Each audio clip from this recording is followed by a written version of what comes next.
कपड़े धोने वाली बहू। शादी के पहले से ही विभा को कपड़े धोने का बड़ा शौक था। कभी नल के नीचे तो कभी तालाब के पास। अरे मेरी नीली वाली लुंगी नहीं दिख रही है। विभा की अम्मा, कहाँ रखी है लुंगी? अरे वो तो विभा ने परसों ही धोकर रखी थी आपकी अलमारी में, देखो वहीं होगी। वो ना मैंने आज धो दी, मुझे लगा कि गंदी हो गई होगी। अरे कैसे गंदी हो गई थी? उसे तो मैंने पहना भी नहीं। हे भगवान, इस लड़की के कपड़े धोने की आदत से परेशान हो गया हूँ मैं। जितना तो घर में राशन नहीं आता, उससे कहीं ज्यादा डिटर्जेंट पाउडर का खर्चा है। इसकी शादी करवा दो, शादी जाए अपने घर में ही करे काम, फिर चाहे घर के कपड़े धोने हो या पूरे गांव के।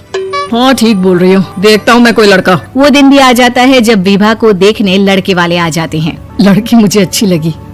होने वाली सास कहती है, बेटी अगर कुछ पूछना है तो पूछ लो।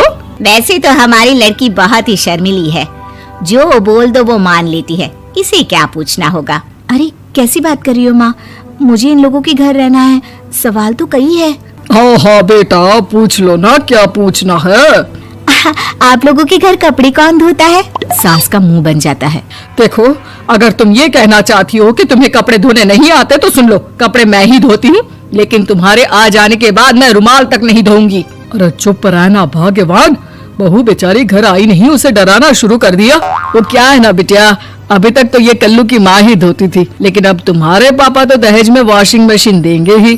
तभी विभा की माँ बोल पड़ती है, सवाल भी पूछा तो क्या। वैसे भाई साहब, मशीन की तो फिर भी कपड़े धोने की कैपेसिटी होती है। मतलब जो बिटिया दे रहे हैं ना विभा, इसे कपड़े धोने का बहुत शौक है। ये आप लोगों के क्या, आस पड़ोस गांव मोहल्ले सबके कपड़े धो दे और उफ तक ना करे। बाहर देखा नहीं आपने कितने कपड़े सूख रहे हैं? सब हमारी बिटिया ने ही तो धोए हैं। बस भी करो ना माँ, शर्म आ रही इतनी तारीफ सुनकर। और तो और एक दाग निकाल कर दिखाओ तो मान जाऊँ। हाँ अच्छा माफ करना बेटा, मैंने गलत समझा। हमें तो रिश्ता बहुत पसंद है। और ऐसे जुड़ जाता है रिश्ता कपड़े धोने का शौक रखने वाली विभा का। उसकी शादी हो जाती है कोयला फैक्ट्री में काम करने वाले कल्लू के साथ। शादी के बाद अचानक विभा चिल्लाती हुई सास के पास आती है। सासू माँ, अरे सासू माँ कहाँ है आप? ये तो धोखा है, धोखा दिया आप लोगों ने मुझे। इसे ससुर के चक्कर के बारे में पता चल गया। अरे तो उसमें तुझे क्यों धोखा मिला है? अरे नल में पानी नहीं आता, कपड़े कैसे कब धुलेंगे? अच्छा तू पानी नहीं आ रहा उसकी बात कर रही है। तो आपने क्या सोचा? कुछ नहीं। अच्छा तेरी माँ ने कहा था कि कपड़े धोने का शौक है तुझे, याद आया मुझे। शौक बोलकर कपड़े धोने वाले मेरे जुनून को कम ना आके सासू माँ, कपड़ा धोना मेरा गुरूर है। तभी पति भी वहाँ आ जाता है। अभी मैंने इसे सनी देओल की फिल्म दिखाई है, उसी के डायलॉग मार रही है माँ। अच्छा सुन, साफ साफ बता रही हूँ, पानी सुबह 4 से 6 और शाम को 10 से 12 आता है, समझी? विभा टाइमिंग सुनकर हैरान हो जाती है। ये क्या भूतों का मोहल्ला है? सुबह 4 बजे उठकर कौन कपड़े धोता है? 4 बजे टंकी में पानी जाता है, फिर सारा दिन धोना ना, किसने मना किया? अरे कैसी बात कर रही है? 200 लीटर की टंकी में कितने कपड़े धो लूंगी मैं? सुबह ही उठ जाऊंगी मैं। अब क्या था, विभा सुबह 4 से लेकर रात के 12 बजे तक कपड़े ही धोती रहती। एक रोज सास पड़ोस से निकलकर कहीं जा रही होती है कि साथ वाली कहती है, हाँ कल्लू की माँ, जरा ये बताओ कि 2 साड़ी है, 2 ब्लाउज और एक पेटीकोट और एक नाड़े वाला लंबा कच्छा। हाँ तो? अरे तो क्या, कितना लोगी धुलाई ये बताओ। धोबन दिख रहे हैं हम क्या? हमारे पति सरकारी नौकरी से अभी रिटायर हुए हैं और बेटा सुपरवाइजर है कोयला फैक्ट्री में। धोबन समझ रखा है हमें? हाय रे कल्लू की अम्मा, माफ कर दो, वो तो मोहल्ले में यही सब बता रहे थे कि तुमने बहू को कपड़ा धुलवाने के काम में लगा दिया है। सास को पड़ोसन की बात सुनकर गुस्सा आ जाता है। वो घर पहुंचती है जहां घर के बाहर ही इतने सारे कपड़े सूख रहे होते हैं जितने कि किसी धोबन के घर पर। अरे ओ कल्लू की दुल्हन, बाहर निकल। माँ जी यहीं आ जाओ, बाथरूम में चादर धो रहे हैं हम। अरे अभी हम धोते हैं, तुमको बाहर निकलो। ये आस पड़ोस वाले बोल रहे हैं कि हम बहू से कपड़े धुलवा कर उसे कपड़ा धोने वाली बना दिए हैं। अरे छोड़ो ना माँ जी, किन लोगों की बातों में आती हो?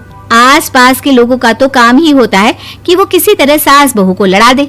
बहू सारे घर के कपड़े धोती है, ये क्या कम है? बोलिए। सास को भी लग जाता है कि वो बहू का ये सनकीपन नहीं छुड़वा सकती, इससे अच्छा है कि खुद ही चुप हो जाए। एक रोज सास और बहू मंदिर जाते हैं, जहाँ सास की साड़ी वहाँ खड़ी भीख मांगने वाली से मिलती है। माँ जी क्या बात है, आपकी साड़ी उस भिखारन से कितनी मिल रही है ना? हाँ देखो तो दोनों की साड़ी मिल रही है। क्या बात है कल्लू की अम्मा, तुम खुद को तो अफसर की बीवी बताती हो और ऐसी सिंपल सी प्लेन साड़ी पहनकर घूमती हो। सिंपल और प्लेन नहीं है ये साड़ी। तो क्या सोने के धागे से फूल बने हैं? कुछ भी सासू माँ, कुछ भी। हाँ, बने थे इस साड़ी में सोने के धागे से फूल। मेरे पति लेकर आए थे मद्रास से स्पेशली मेरे लिए 10,000 की। ताहे भाई साहब इस भिखारन के लिए भी सेम टू सेम साड़ी लेकर आए होंगे 10,000 की।